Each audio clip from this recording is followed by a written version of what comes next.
A little bit more about Donnie Jackson.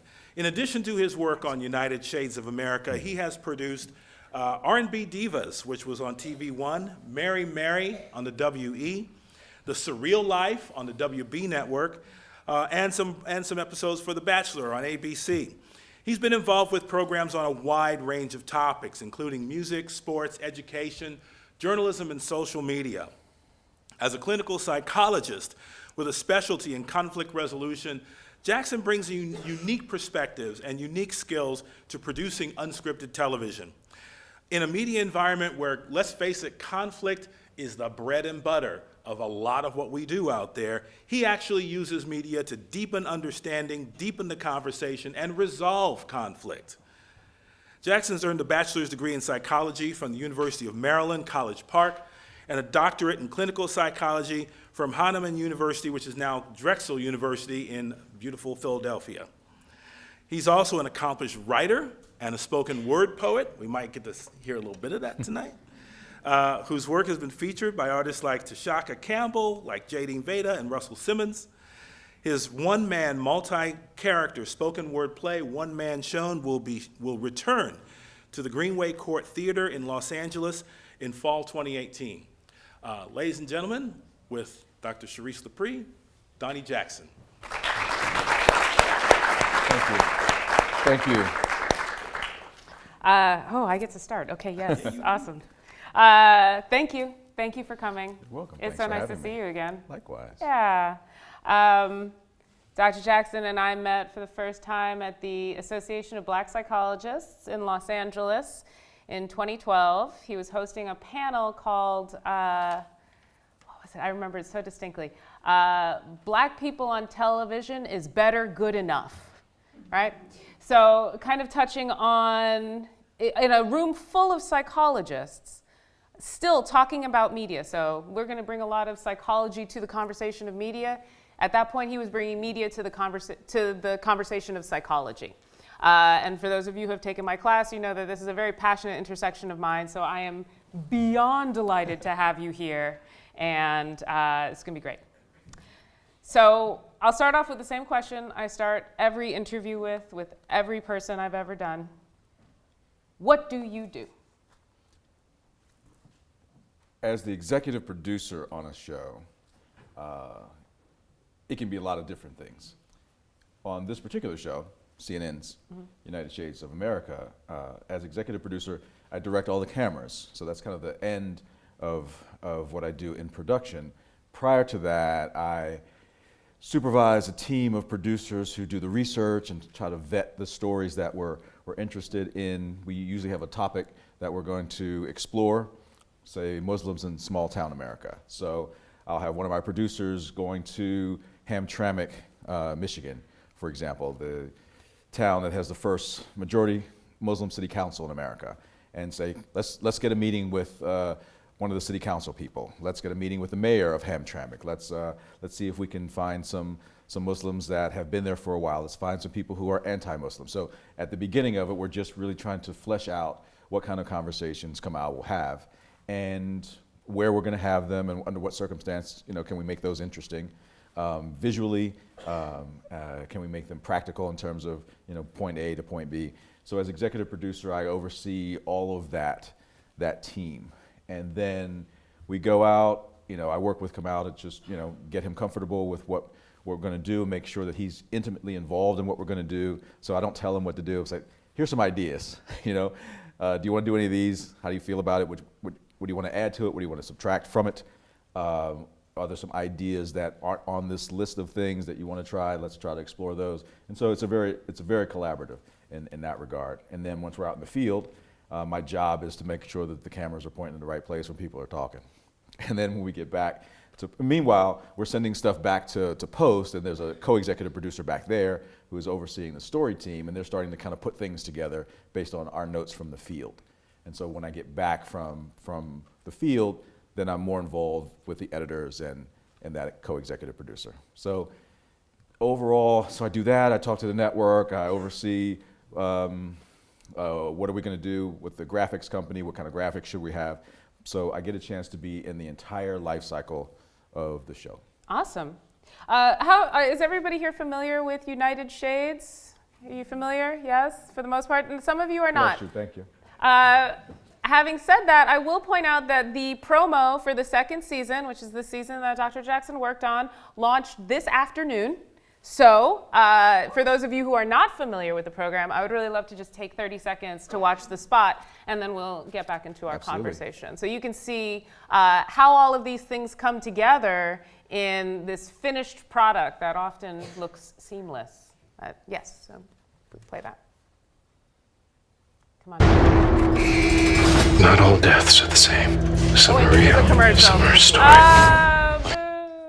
You know you gotta play the commercial first, Break. right? Prison Break is Yeah. awesome also. This is for Prison Break Break, month, yeah. so Not our network. though. Sorry, I should have prepped the commercial ahead of time. My bad.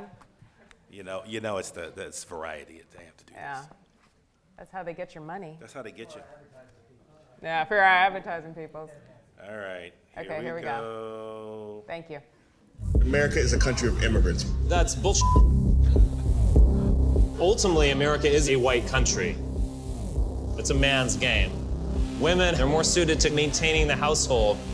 We bring a level of civilization. We are more interested in power. We're more interested in exploration and domination. I just want to bathe in white privilege.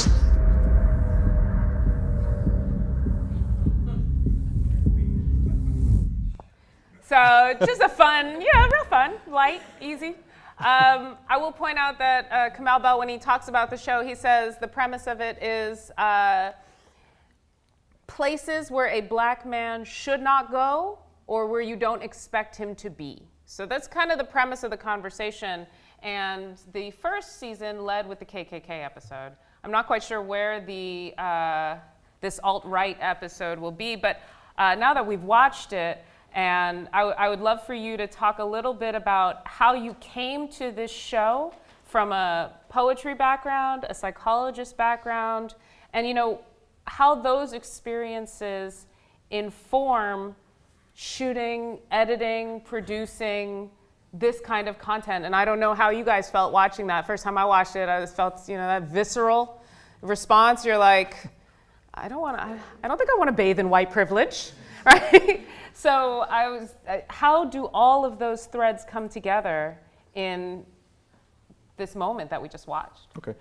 I'll say a little bit more about the moment you just watched, and then I'll go back to that setup. That was Richard Spencer, the man who created the term alt-right. And so he's a white nationalist. He doesn't use that term, but I think that's a probably convenient way to describe him.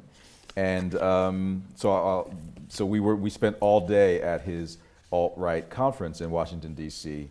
200 people, lots of lectures about basically white people make everything better. And so just so everybody knows who he is. And this will be the first episode on April 30th. So we're premiering with this episode. So we figured we start with, as you said, something light and easy. Yeah. And charming.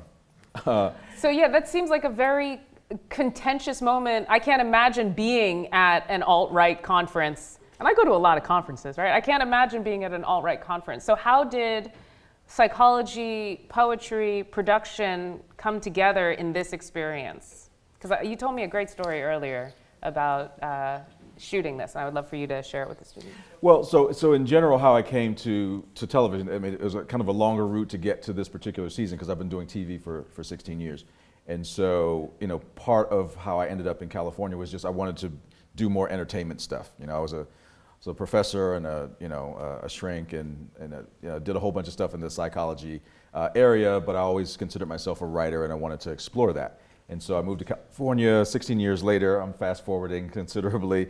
I end up on the second season of this show. And so there's a number of different episodes that we did this season, including looking at indigenous people, looking at immigrants and refugees, which this is part of the Richard Spencer scene is part of that episode. We also did an episode about Chicago gangs, where we actually go into gang territory with some gang members and have a summit with them. We were in Appalachia in Kentucky, the poorest, Beattyville is part of Appalachia, the poorest white city in America, $12,000 a year per capita income. and high drug use, et cetera. We were also in San Francisco for Chinatown and Chinese American episodes. We're in Puerto Rico exploring, Puerto Rico and New York exploring the Puerto Rican culture. There's also an episode where Kamau buys a gun, and this is a guy who has been staunchly anti-gun publicly, and so it actually made it difficult to produce because we couldn't initially find anybody who would let us shoot with him, excuse the pun, because he was notoriously anti-gun. Anyway, we found somebody. So that's kind of that's the season.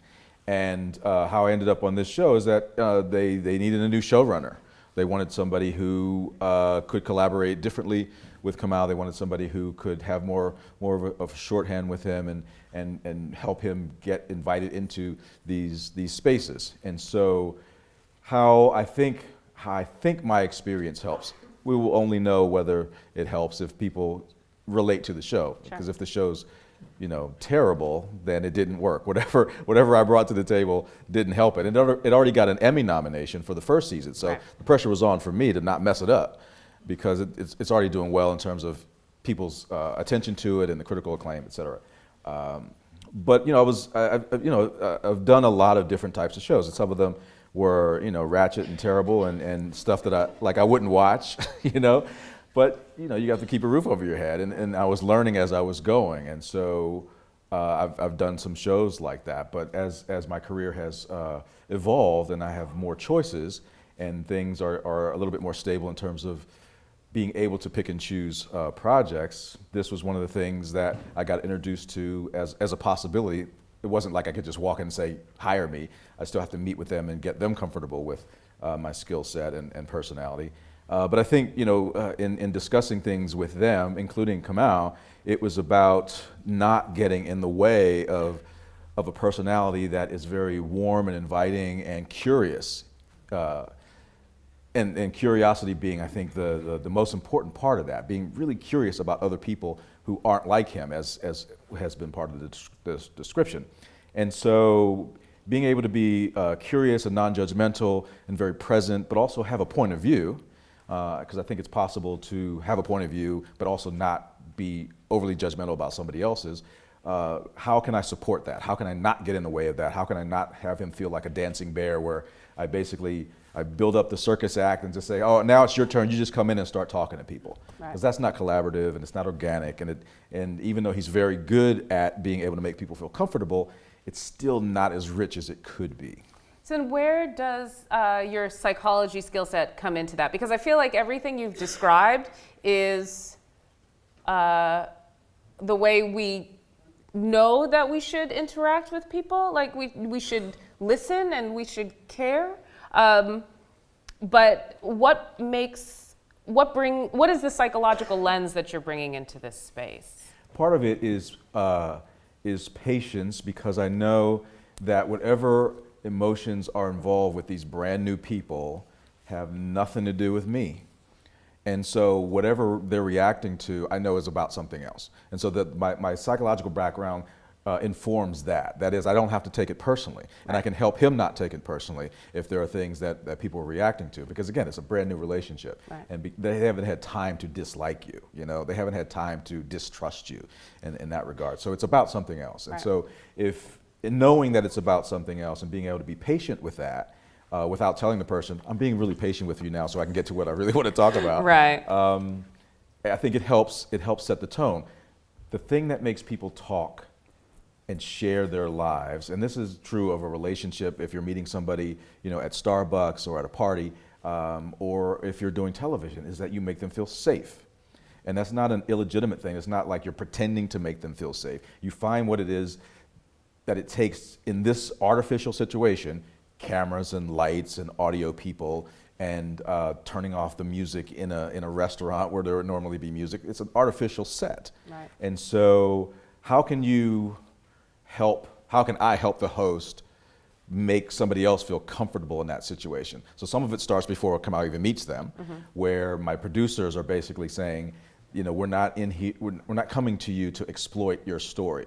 That was a big issue in Appalachia, for example, because they've done the poverty porn stories before. People come in and say, wow, you're so poor, that's awful. how drug Let me addic- take your picture. Yeah, let me take your picture and just show me how disheveled your life is. And so being able to disabuse them of that notion that we're coming in just to luxuriate over their lack of luxury, Yeah. and making them feel comfortable by how you talk about that. And even with Richard Spencer, who is a narcissist and invited us to his conference, but we still have to make him feel that we're not coming in to take pot shots at him, to ambush him with questions that are trying to embarrass him or trying to make him look like an idiot. You don't have to really do that. Just let him talk, you Right. know? And so that was the goal, to not try to set him up. And so being able, because that's the easy thing to do, right? That's the straw man of it. So like, just go in and just get him to be rabidly racist and point fingers at him and call him a terrible person, and then you'll get combative things. But I don't think that's the scary part of him. The scary part of him is the 3-piece suit and the $100 haircut and the really calm demeanor in which he says, "I want to bathe in white privilege." That's the scary part, and the fact that if you do the math, just multiply him by hundreds of thousands of people in America, that's the scary part. Right. The normalcy of him is the scary part, that this is normal. So I'm trying, like, I got so many cards. So I have to make him, so in answer to the yeah, question, please. we have to figure out, how do I make him feel safe? Even though he invited us there, we have to make sure that we're not trying to ambush him by sneaking up on him with a camera or asking him a question that we didn't agree to ask him. And so once we kept our word, he saw that, he could just say what he was going to say.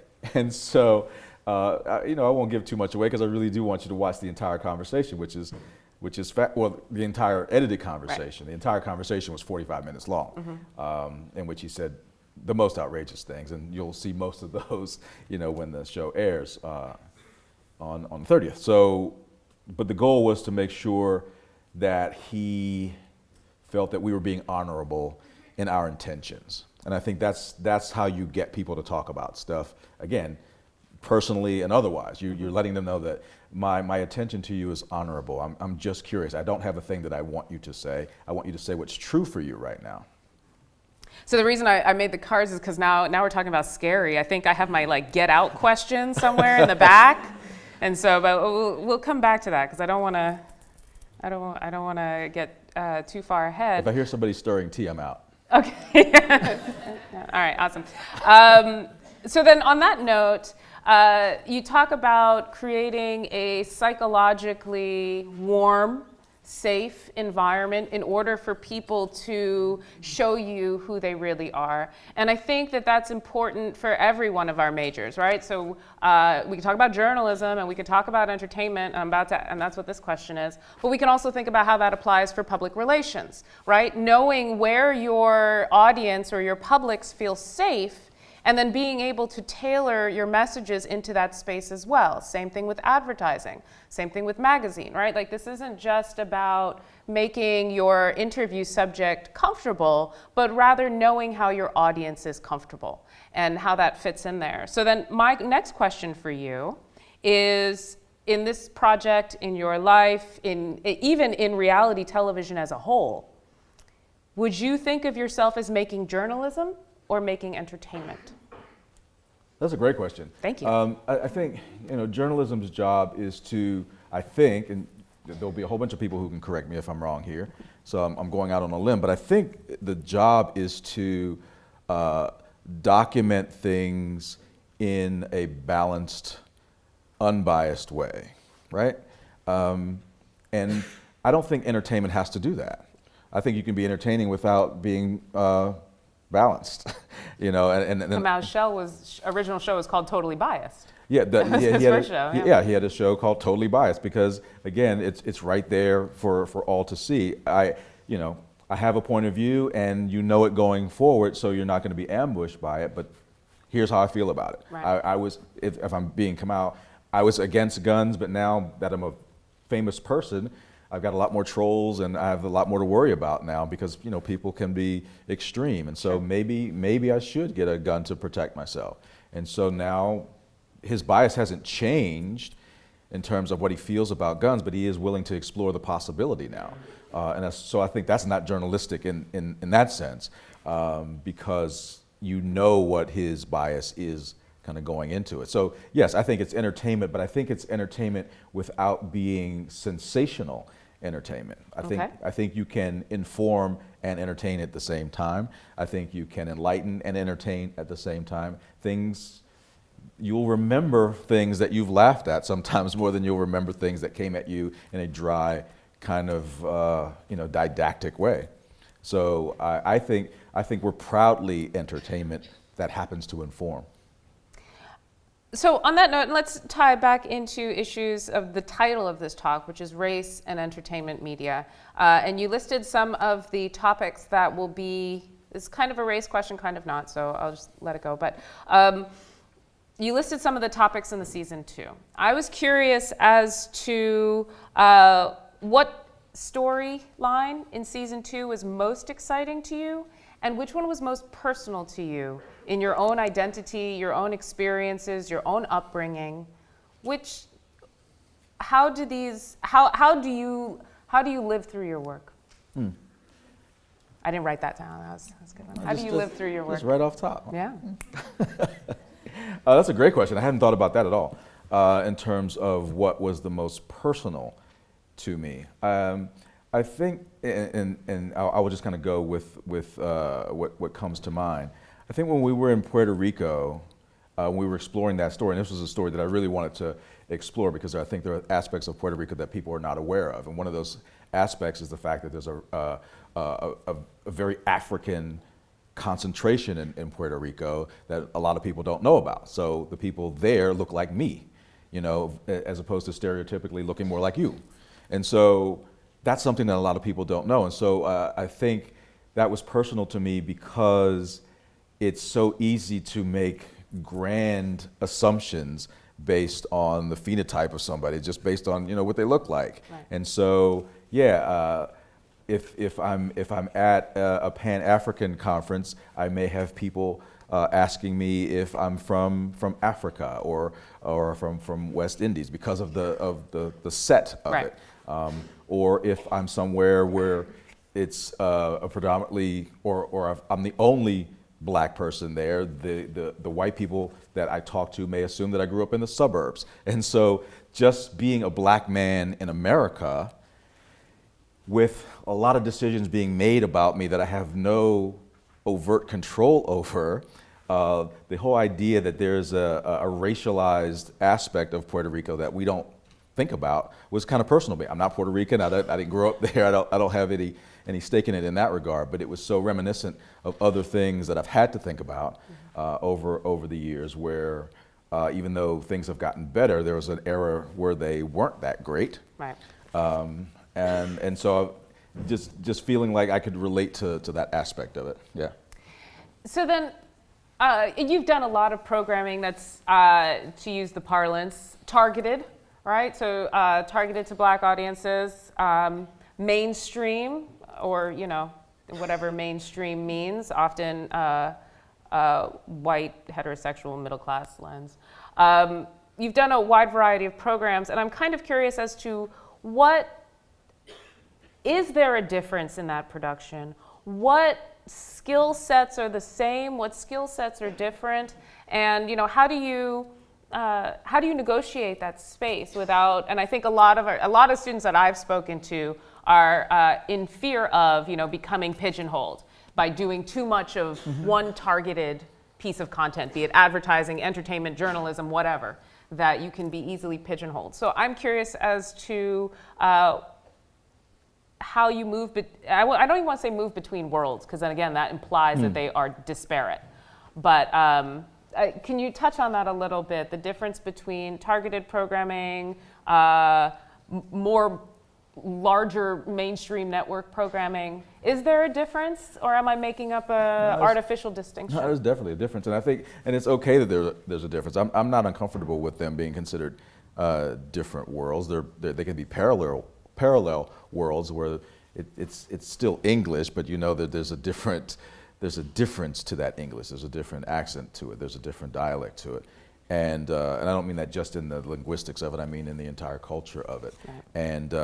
And so I have done shows that are more specifically black, you know, and I've sought those out because for a long time I hadn't done any, and I had gone for a long time as a producer, and I had never worked for BET, you know, a black network. I'd never done anything for TV One. I was like, what am I doing? You know, I mean, I haven't done any shows that had a whole bunch of black people in them, and I felt like that was ridiculous.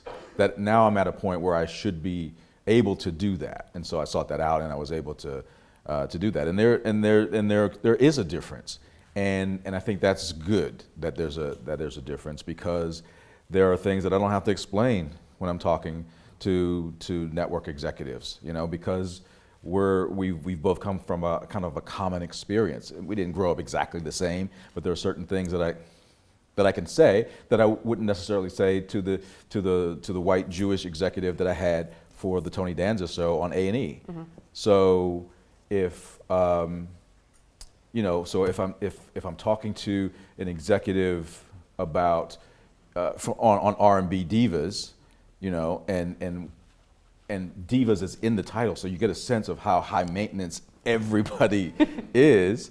So if I say to, you know, the executive at TV One, you know, Kiki's on one today, you know, like I can't say that to Neil at A&E and he immediately gets that when I'm talking about Tony Danza, because it's a different language, you know, it's a different cadence, it's a different world, it's a different culture. And it's not just the language, it's just there's a certain comfort level sometimes when I, as a black producer, kind of walk into a room and there's 7 women who the show is about, and they're relieved by that, because they're like, oh, okay. And it's not necessarily true that I'm going to be better, right? But there's the hope that there are certain things that they won't have to explain to me. And so in this case, because I had a vocabulary in R&B music that I could relate to them at that level, and so we had this game where they would try to stump me on songs, and because I had started with R&B, I was older than older than all of them, so my introduction to R&B was before theirs, and so bring it, you know, so we could have that kind of familial relationship that I couldn't with Tony Danza, who, you know, he and I grew up completely differently, so I had to find another way to join with him. So then, on that note, what can, if you're willing to share, what have you had to explain in, like, to CNN or ABC or other non-black targeted shows? Do you have an example where you had to explain something to an executive? Not an executive, or to whomever. Because I don't want to out anybody specifically, because I think it's not necessary in order for this to have an impact. There was a scene that we were shooting in a predominantly black, predominantly poor area, and there was an opportunity to shoot some B-roll, which is basically visuals with no particular dialogue. And there was a possibility of a shot where there were some kids kind of running through or running behind a wrought iron gate, and the DP was very excited about it. And, you know, I looked at the monitor and I said, you know what, we're not going to use that shot because it looks like children behind bars.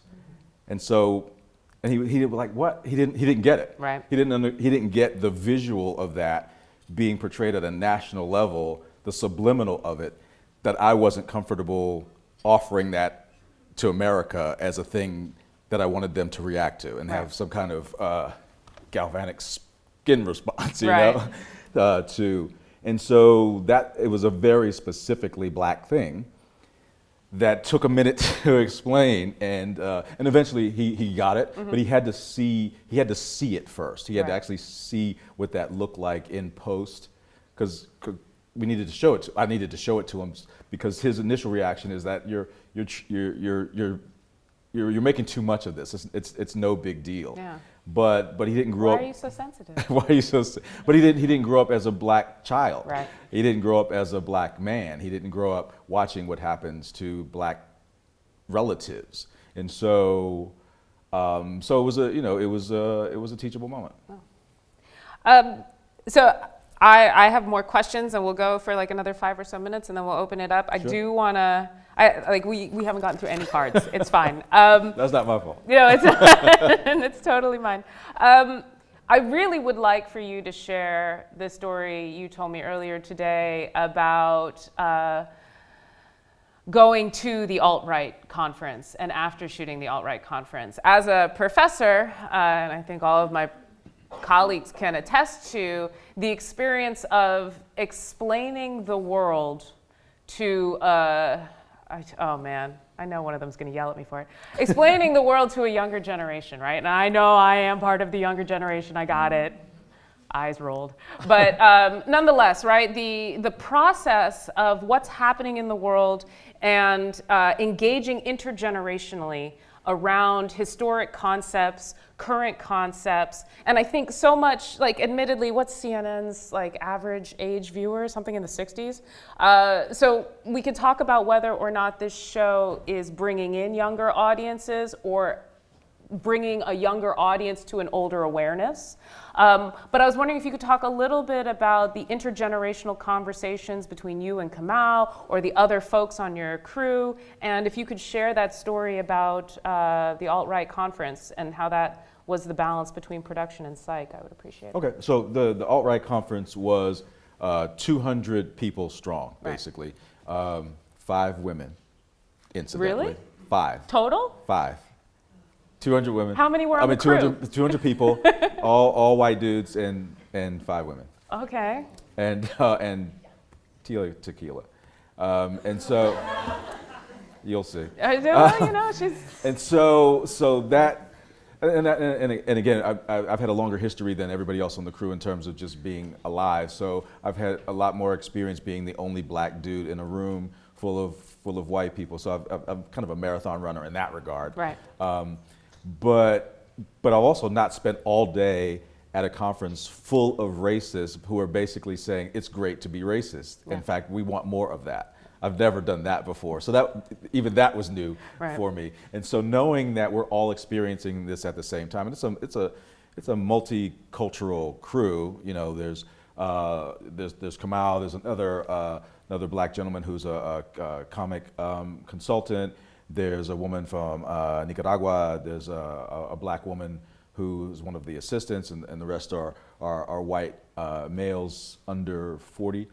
And so, you know, but it was but very liberal in terms of their worldview. And so, having to have your job be covering that level of vitriol and you know, difficult language was a lot. And so I was aware that that was going to be a thing that was reverberating in people for the day. And so part of what was important to me is that after all of that, we had an opportunity to debrief.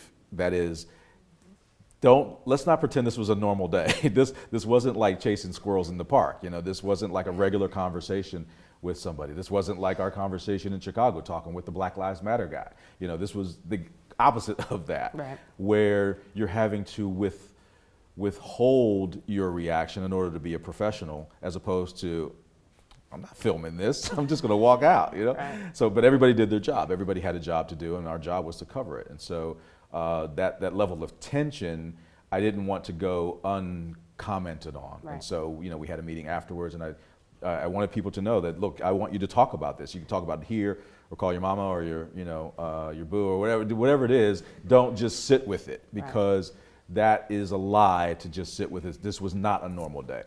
So let's not pretend it was a normal day. And even when I did another show called First with the Compton Fire Department, and we saw dead bodies and people bleeding and people hurt, it was like, look, let's not pretend this is regular stuff. So this is a lot to go through, and there's you can be traumatized by things like this if you don't, you know, work your way through them. And so I think the person that you know has been aware of group process, and the person I am that, you know, thinks about how things affect people and how that can infect the rest of your day, your night, your career working on things like this. It was important that we just kind of put that out there. Let's address it. Let's talk about it. And I think that's important, and I always want to bring that to the job that I do as an executive producer. Well, on that note, I'd also like for you to talk a little bit about your work in psychology, specifically working with young black men in and around Philadelphia that were moving through the system. And I guess I'm particularly interested because one of the key things we're talking about is, the representation of black folks in media. That is a big topic right now. But as we narrow it down and talk about the representation of young black men in media, I was wondering if you could talk a little bit about your experience counseling, mentoring these young men, and how that informs the media you create, and what you like, don't like, or wish you could see about that group in the media that is created. I'm gonna do something, I'll answer that question, but for those of you who are listening, be honest with yourself. You don't have to tell anybody. In fact, I don't want you to tell anybody. Just be honest with yourself. When Dr. Sharice said young black males, how many of you pictured guys in med school or guys who were married with children? I bet not that many, right? And it's not your fault, and it's not a bad thing. You're not a bad person because of what you pictured, but I guarantee the majority of people didn't picture that. And so there's a reason that happens, because we are given a certain amount of images, and in journalism, in the way news is built, it's not built for good news. It's not built for that. It's built for the exception. It's built for the things that don't happen as often, because otherwise they wouldn't be that interesting, right? Conflict versus consensus, right? Com 107? Yeah. Okay. Sorry. Yeah, keep going. Yeah, I mean, it was funny in my head. Don't worry about it. No, you put earthquakes on the news because earthquakes don't happen that often at that grand a scale. The thing we should be worried about is if we're only putting good news on TV every day, because then that means that the world is mostly crap, and that the good news is the exception. So the fact that we find bad news says still that the world is mostly good. That's my belief, right? Nevertheless, with the portrayal of black males, young black males in particular, my experience with that was even before I was working with them clinically. One of the things I did in graduate school, we went on a field trip to a prison right outside of Philadelphia. I was the only black person in my graduate class out of 35 people. So we go to this prison, and I'm only seeing guys who look like me, guys my age, because I'm in my 20s at this point in graduate school, and that's what I'm seeing in prison. And so nobody else in the 35 of us is having that experience. Yeah. And so going into working with the juvenile offenders in the residential program, I'm also thinking they don't see very many of me either. And so part of my job was, I need you to have a sense of my availability to you, as a figure, because you're not seeing a lot of black doctors at 27, right? You're just not. And so that means something. That means something in terms of what you can be or what else is out there for you. But it also informed me in terms of what's going on with their world. All that cool pose stuff and all that hardness comes from a place of, it's multi-determined, obviously. But one of the places that it comes from is, I got to protect a whole bunch of stuff. And so if I look vulnerable out there in the wild, so to speak, I'm open to other possibilities that are dangerous to me. And so, but that pose also brings a certain level of hostility. So it ends up being this reverberating loop of sad and angry and violent that's hard to break out of. And so the way some of that stuff gets portrayed on TV is that is the norm. That's the thing we're seeing. So the black doctors and husbands with children that most of us didn't picture when you said young black males, we have to find a way of balancing that. And then since I'm not a network executive, I have to figure out a way of, okay, I'm not gonna show kids behind bars in the B-roll. That's one little thing I can do, And so with this particular show and being involved in a show that is talking about assumptions and stereotypes and things that people don't know. I'm also working with a guy who's a black man, he's been a black man in America for 44 years. And so we're not going to pretend that there's certain things that he doesn't know. Oh, I don't know anything about immigrants and refugees. No, he's not an immigrant or a refugee, but he knows about being othered. Right. And so we're not going to pretend in our voiceover that he's this naive babe in the woods who happened to walk in on some immigrants and, oh, what's that like? Well, he can ask that question in a very different way. Right. And so we're not pretending he doesn't have a point of view as a black man in America that's managed to not die in 44 years, right? And so it's important to just kind of have that out there, that very specific experience, because in the storytelling of it, the more, this is my belief, the more specific you are, the more universal those emotions are. If you try to do everything for everybody, it ends up being kind of boring and ridiculous. Right. But if you tell a very specific story about this person's idiosyncratic experience, it's still human emotions, and that they tell that story with fidelity because they've been listened to, because they've been made to feel safe, because there's a guy whose job it is to do that, then I think you get a story that resounds in people rather than seems to be like, yeah, been there, heard that. Yeah. And I think this is also, and I have one more thing, but I think this is also relevant to the way we frame stories, especially in different platforms and in different media, right? So if you have a 30-second, format that you have to fill, you are inevitably going to drift towards stereotypes. But if you don't catch yourself, then that's the problem, right? The problem is not that, it's not having the thought. It's not recognizing that you had the thought, right? And that applies across the board. One of the other questions I wanted to ask you, I have so many questions, but the last time we talked on the phone, it was like a month ago, I hadn't seen Get Out. And you were like, have you seen Get Out? Because I need to talk to you about Get Out. And I'm like, I haven't seen it. Well, I saw it.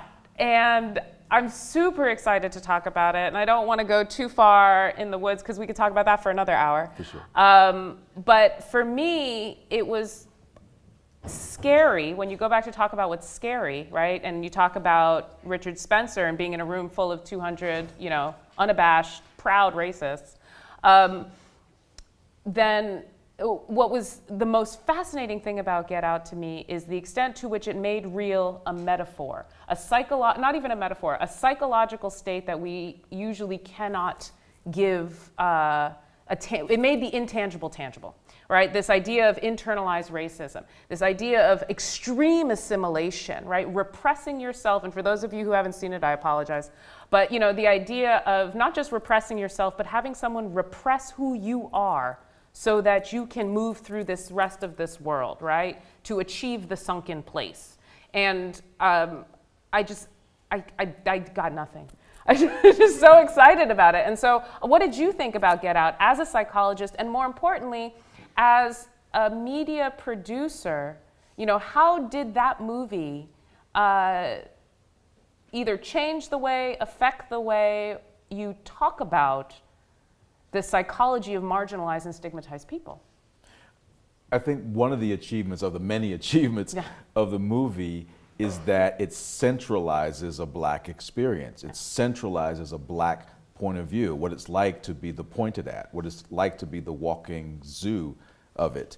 For those of you who haven't seen it, it's not a spoiler, it's a little bit of a spoiler, that the premise is that one of the characters gets hypnotized to a point where he no longer exists. He's just in a shell, right? So he's in the sunken place. That's pretty much all you need to know for us to get, and that character is black. And that's pretty much all you need to know for us to have this conversation. So I apologize, continue. And so a lot of times what happens is that there can be black people in a story, but they're not the center of the point of view of the story. Right. They're the best friend. They're the person whose emotions we're supposed to care about the most. Right. And so if you're looking at Dangerous Minds or Glory or Freedom Rider, you're focusing on the white person whose experience is enhanced and informed by the black people around him or her. But it's not about the black people. Right. They're there to serve the epiphany of a different character. So one of the things that's beautiful about Get Out is that it's about the horrible epiphany of a black man, surrounded by white people. Right. So the white people now are serving the black point of view, and that's a really unusual way to tell a story. And so in terms of what we get to do with documentary TV is that it's centered around Kamau Bell.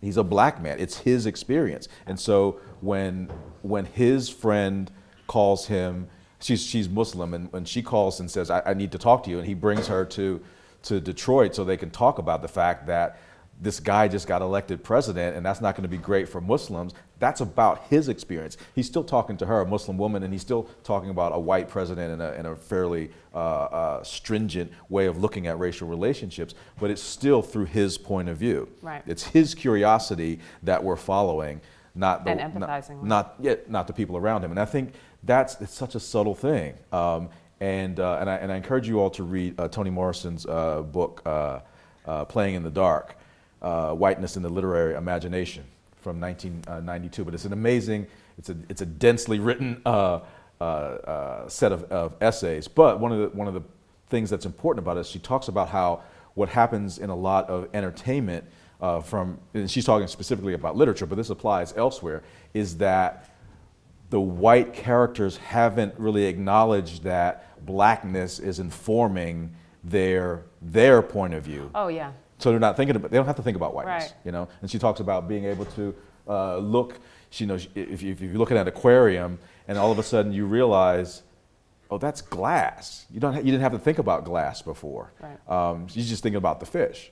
And so one of the things that's important in my work, my goal is to support Kamal in this particular show in centering his experience. So he's the one who wants to buy a gun, right? And so we're seeing the world that way. And so when we go to Atlanta to a conference run by a black man who teaches a course on carrying while black, because Georgia's an open carry state. Right. But being able to open carry as a black man in Georgia is a way different experience Yeah. than being able to carry as a white man. And so we acknowledging that, because again, it's a white guy telling the story and not Anderson Cooper. And so even if Anderson Cooper were telling that story, even if he focused on that class, it would still be about my experience as Anderson Cooper is different. Right. And that's not saying that Anderson Cooper is racist, but as a white guy, his experience tends to be more centered. Right. Not his specifically, but in terms of entertainment points of view in general. Right. So I could ask more questions, but it is 8:25, and I think that we should probably open up. I mean, like I said, I got oodles of questions, and I might bounce off of yours as well. But I would like toss them some cards. Yeah, here, everybody. So I would love to open it up to the room. I will also point out that we didn't really get to talk about your poetry. I wanted to give you the opportunity if you wanted to deliver one. I had one that I wanted to queue up to show. We could take questions. It is your choice.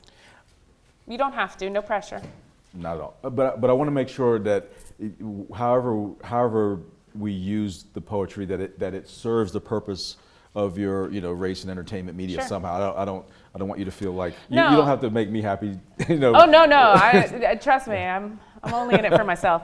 But the one that I wanted to show. The one that I wanted to show was the one on Sandra Bland, and I think it's really relevant as we talk about centralizing the black lens, or centralizing the experience of black people and understanding how, for example, as you tie together in the poem, how Sandra Bland connects to Harriet Tubman, right? So, that, and not only the experiences of black women, but also the experience of you as a black man observing the treatment of black women and the empathy with that. Again, we don't understand Richard Spencer, but we do in this, whatever the clip is, right? We're not empathizing with Richard Spencer, but we are empathizing with Kamau seeing Richard Spencer. And I think that it ties very well, especially the Sandra Bland one, is, you didn't know Sandra Bland, right? So it's less about you telling Sandra Bland's story, and it's more about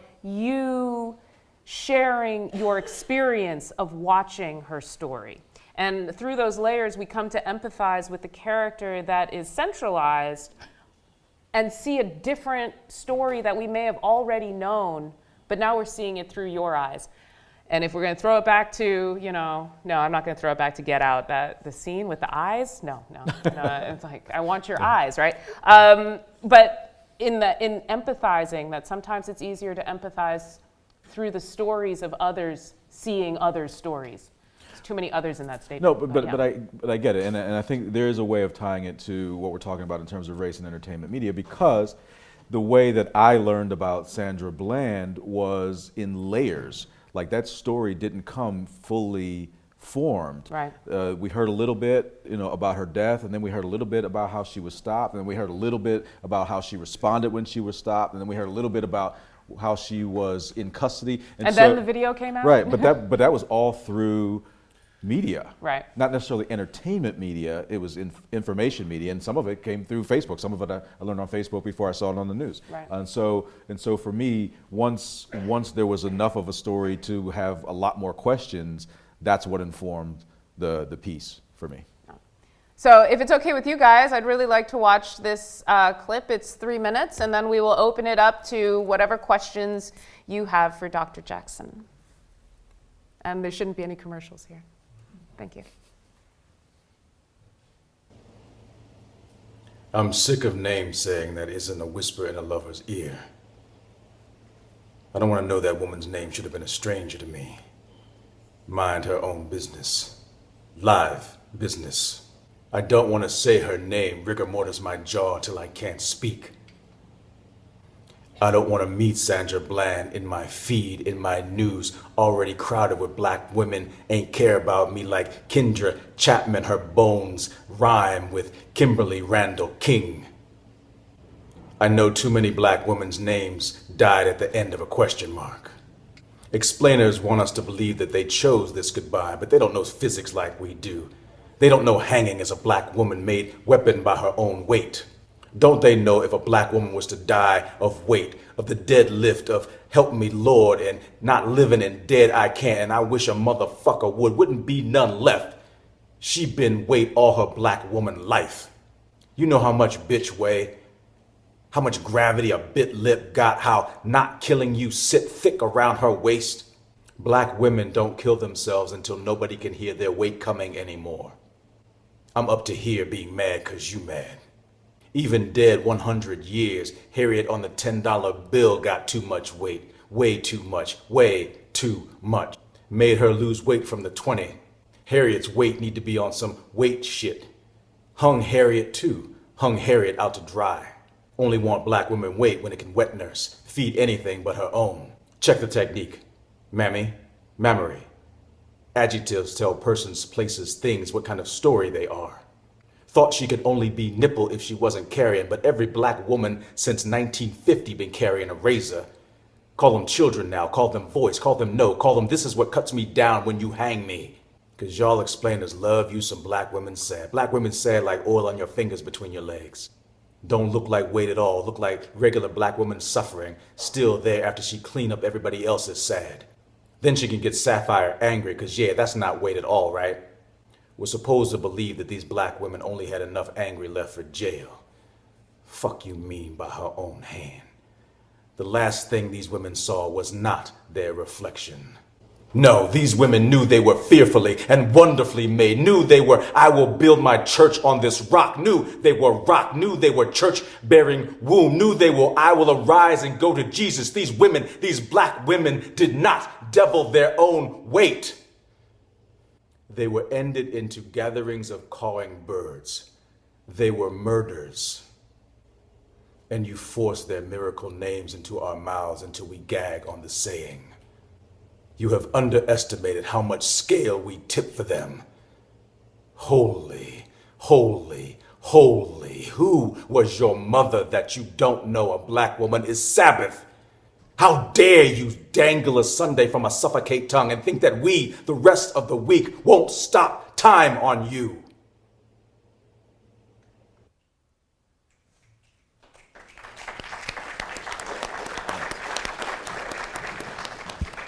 So I'll just say that I was really debating between this one, Megan Williams. I would encourage you all Google Donnie Jackson, Megan Williams, or Ella, about your own mother's, the reflection on your own mother's passing and Western medicine, right, that intersection. So I would encourage you all to take a listen to those along with a lot of others as well.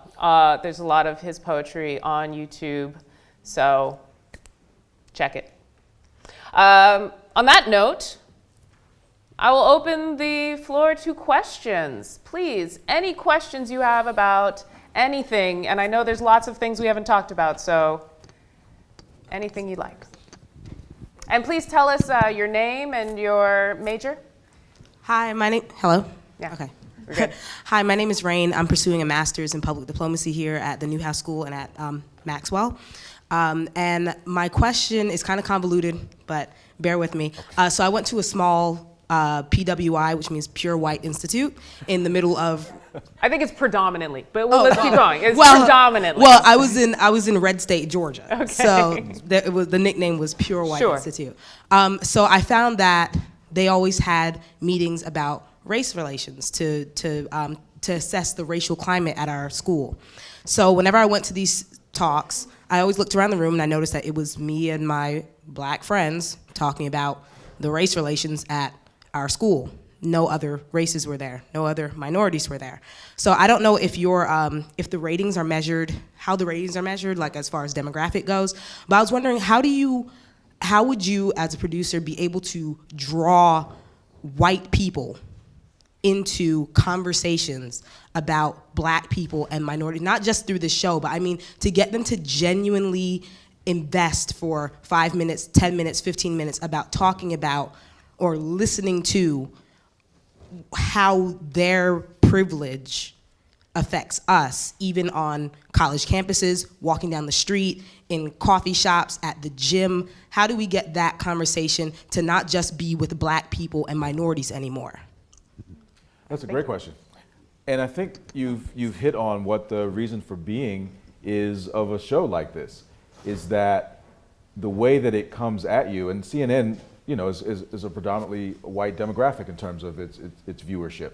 And so by being a show centered around a gentle, curious, inclusive guy who also is unapologetic about being a black man in America, that's right there on the table now. And so it invites people easier into the conversation, because one of the things about persuasion in general, whether it be about talking about racial issues or gender identity issues or whatever it happens to be, is that persuasion works better if you start with something that's familiar and ease people into the unfamiliar. If I start you way over here, it's going to be uncomfortable. It's going to be so uncomfortable that you're going to reject it, and you're not going to invite yourself into that conversation. But if I start you with something that you can relate to, a guy who's not confrontational, for example, but who is black, and who is interesting and inclusive, okay, I may sit and listen to this. And now he's able to say, some white people do this. And that's not something that you hear very often in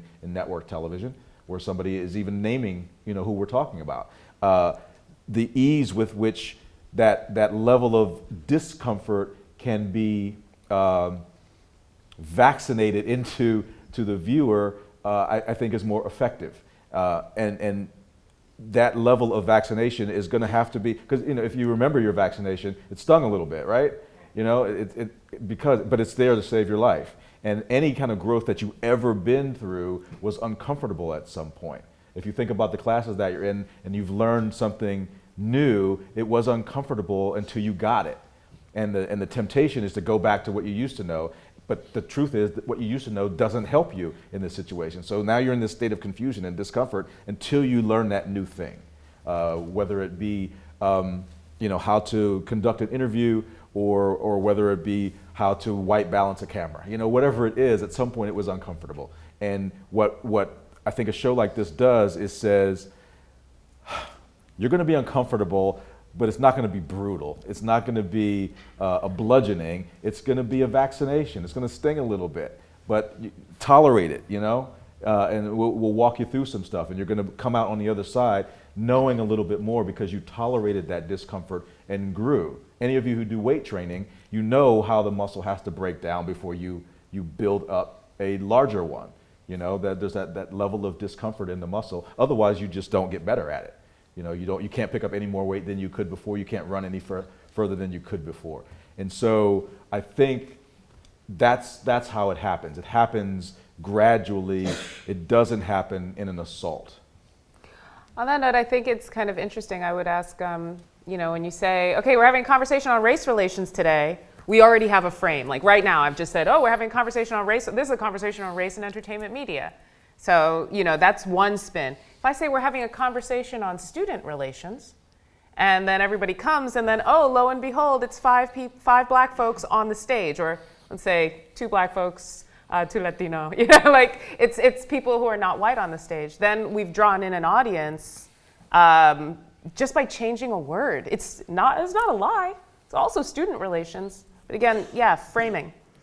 And so I really appreciate the way you connect that to actual production as well. Thank you. Great question. All right. Good evening, Mr. Jackson. My name is Kevin Pierre. I'm a 4th-year doctoral student in the School of Management here at SU. I like that you mentioned, you know, having Kamal go to these different cultures across the U.S. In Puerto Rico. I sometimes feel that West Indian culture specifically is stereotyped in media. My question to you is, in your opinion, is West Indian culture stereotyped in media? And if you were to do, you know, an episode centered on West Indian culture, what might it be about? I think one of the things might be, for example, if I were sitting here and looking at you and I said, that African American guy over there has a question, I've already missed you, right? Because, you know, I've assumed that all black people are African American. That's not true, you know? And so one of the things that we might explore is the little hell of it that you have to go through when somebody does something like that. And it may seem like a minor nomenclature thing to just say that African American guy over there, but I've just erased a good bit of you by saying that. I didn't mean to if I did that. It was unintentional, but if I dropped a gun on the floor and it shot somebody, that's unintentional too. And they just a shot, right? You know, so those aggressions still hurt even if they're unintentional. And so one of the things that we might explore with you know, West Indian culture, I'm just, again, off top, might be that, the misperception of West Indian culture. You know, what are the things that, because it's easy to go after the stereotypes. You know, you can start everything with, today we're going to disabuse you of all the stereotypes. Okay, that's one way to start, but it's not always the most interesting way to start. Let's start with something that isn't stereotypical, that doesn't happen all the time, or that we don't think of all the time. So that might be a way to go. And so that's an interesting invitation for us to think about it. So I appreciate you. Oh, there's one behind you. Hello, You're going to read Professor. me a whole question. This is going to be awesome. It's not a whole question, I promise. I just, I'll go ahead. My name is Josue Munoz. I'm a junior television, radio, film major. And my question is simply, how does your experience with or knowledge of conflict resolution influence or impact your storytelling? And we talked a little bit about this at dinner. One of the things I think that's helpful in conflict resolution is recognizing that everybody wants to be understood. Everybody. And that's not always clear to the person that wants to be understood. They may think of themselves as a hardened person who doesn't need that anymore, or they may have thought of themselves as kind of a lost cause where they're just incapable of being understood, or they may feel super needy, like, yes, once you start understanding me, you're going to be overwhelmed by it and you're not going to be able to take it anymore, and at some point you're going to just walk away from me. There's lots of different, you know, permutations and combinations of that. But I assume that any two parties want to be understood, if not by each other, by somebody. And so all of a sudden, the thing that seems disparate, they at least have that thing in common, because I think all human beings have that in common. So if we start with that, then I think we can go somewhere. Like if it was, you know, literally Mars and Venus, then there's nowhere to go.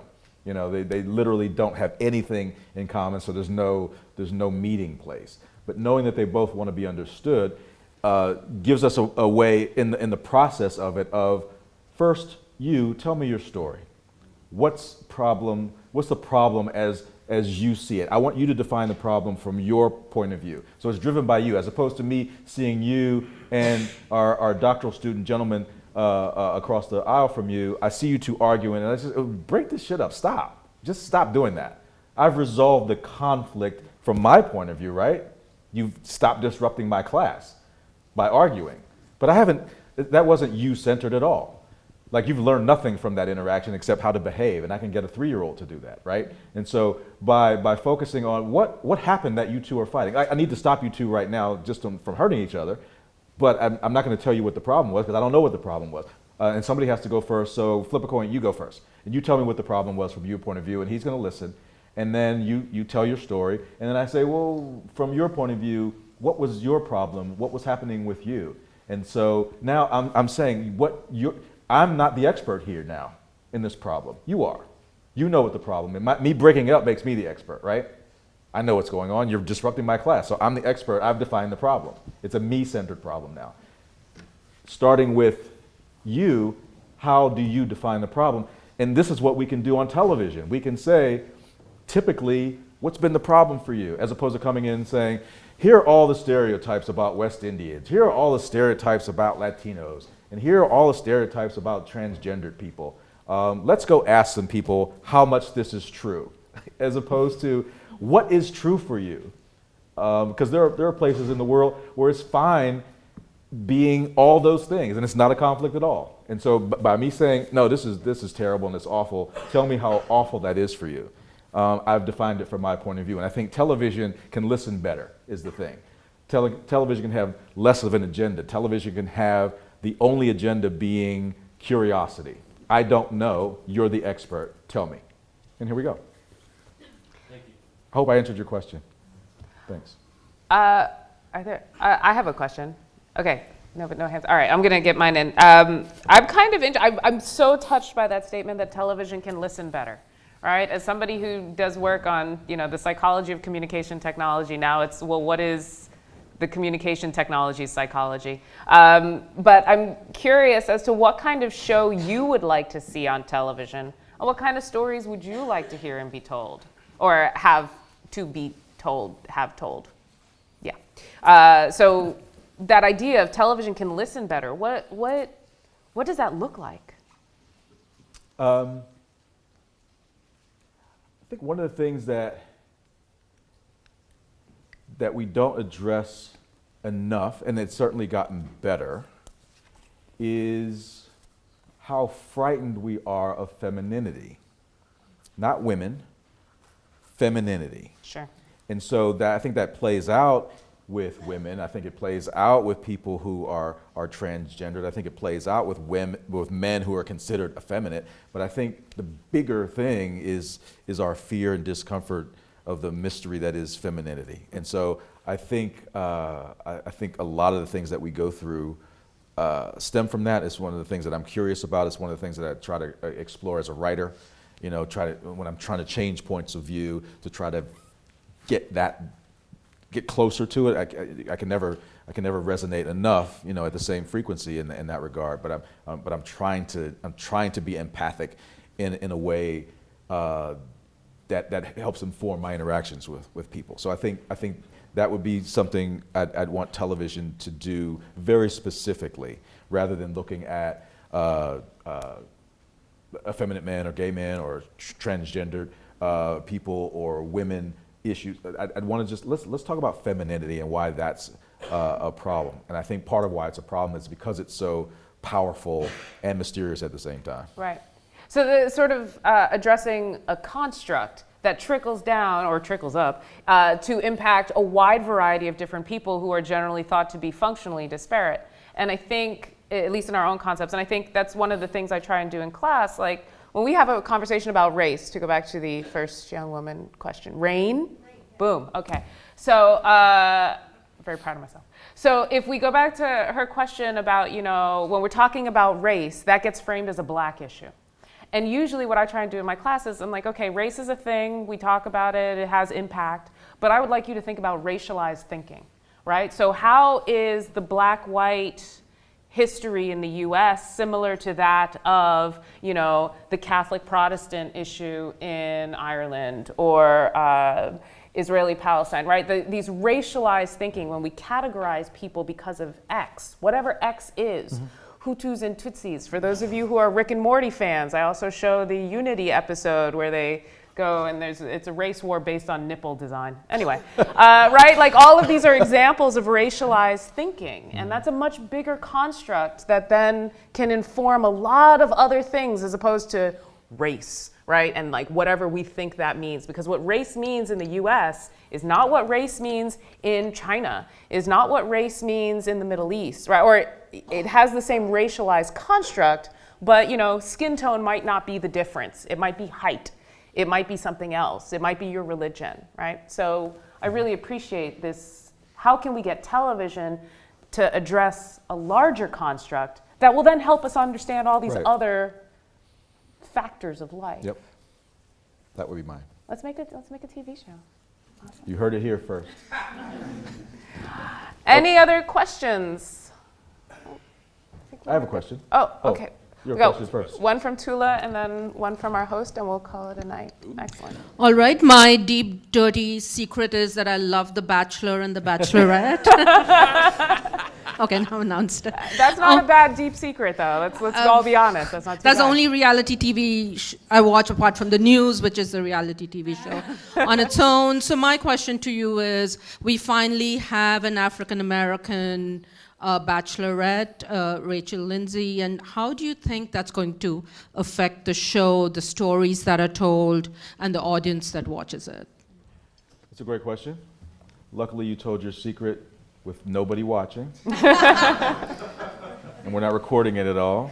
I'm curious about it. You know, I worked on The Bachelor, and so there's seeing a black person in a role, and then they're seeing blackness in a role. So I'm curious as to whether we will see blackness in that role, which I think would be more interesting to me than seeing a black person doing the same things as the other people did. And that's the format of it, so that's probably what you're going to see. But what I'd be more interested in seeing is let's be specific to what her black womanness is in the dating world, and if we're doing that, would it play out in the same ways that it's played out before? Would you meet her parents sooner, for example? Would the places that you go be different? All those kinds of things. What can we do to make it more specifically black and not just have a black person in the institution of The Bachelor? If you think of institutionalized racism where it doesn't matter who you put it in there, it's just happening the same way, you could have institutionalized reality television, right? Where it doesn't really matter who you put in there if it structurally plays out in the same way. And so if we've just kind of changed the face of this woman, is it different, you know? And would it be more interesting? And the more difficult thing would honestly be seeing a black man do it, honestly, because that's a much more incendiary thing to have black men choosing women who aren't black, and some of them wouldn't be, and so that's more charged as a thing. And so it's fascinating that that's a kind of safer route to go. And so yeah, I'd be curious. So I'm not going to watch it. I'll be honest with you. I will read about it later. I haven't watched it since I worked on it, you know, and that was second season just because it's not for me, you know. But so I'd be curious as to how culturally black this choice is. Thank you. And you had a question. Yes, your question. What shows do you want to see? I mean, you know, in terms of unscripted, you know, documentary type of things. Yes. Yeah, shout some things out. There you go. My name is Michael. I'm a photojournalist at the graduate photo program here. I'm Dominican. I was born Dominican Republic, but I identify as black and Afro-Latino. Whenever I watch shows on Latinos, they don't look like me at all.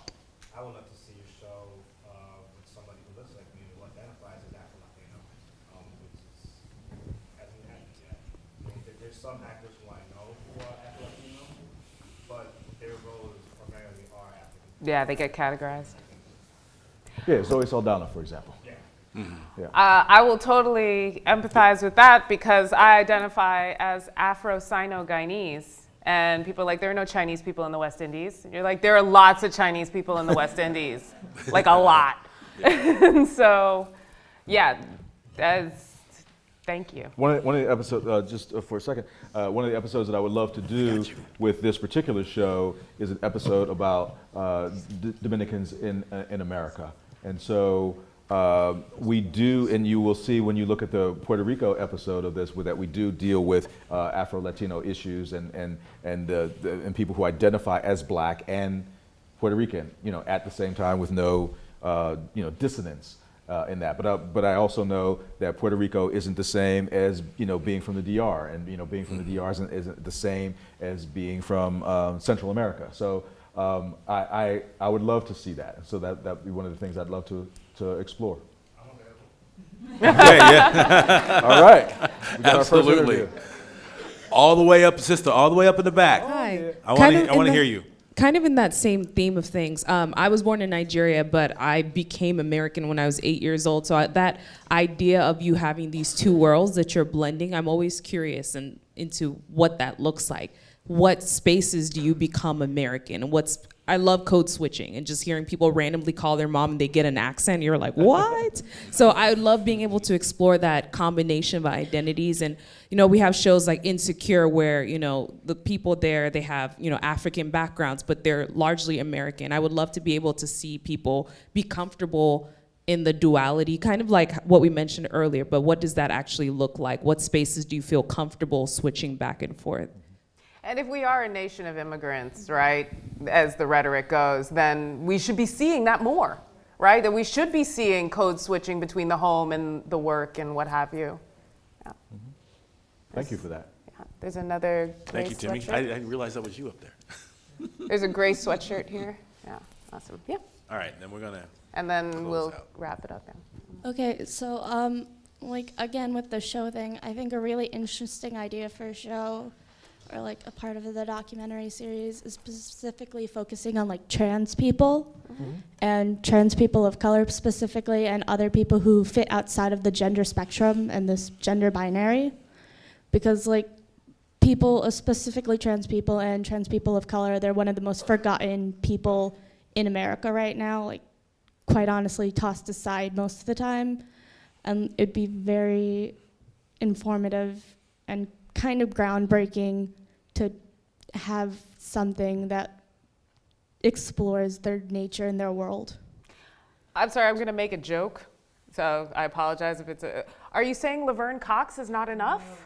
Right? It's we a need joke. more. Exactly, it's a joke because we could talk about tokenism, right? No, she is not enough. That's the joke. But I kind of just wanted to make that joke. Thank you for that. Two things. One, I really want you to watch this episode that is premiering on the 30th.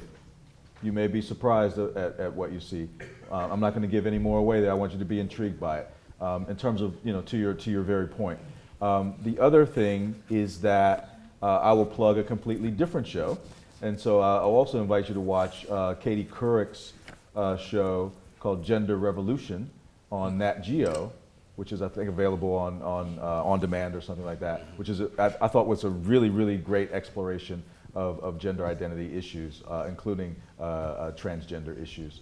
And so I agree that there should be a great deal more discussion of that as a specific thing, and looking at transgender people of color who have a different type of experience, even within that subculture, I think is really important. So, and some of the discussions that have come up recently with Chimamanda Adichie and Dave Chappelle, I think all those things are making it a ripe topic, and certainly the amount of homicide and hate crimes that have happened in that community, raise the importance of getting to that topic even sooner than later. So thank you for that. Thank you very much. Thank you. Can we get another? Oh, you're close. Yeah. Thank you all. Thank you.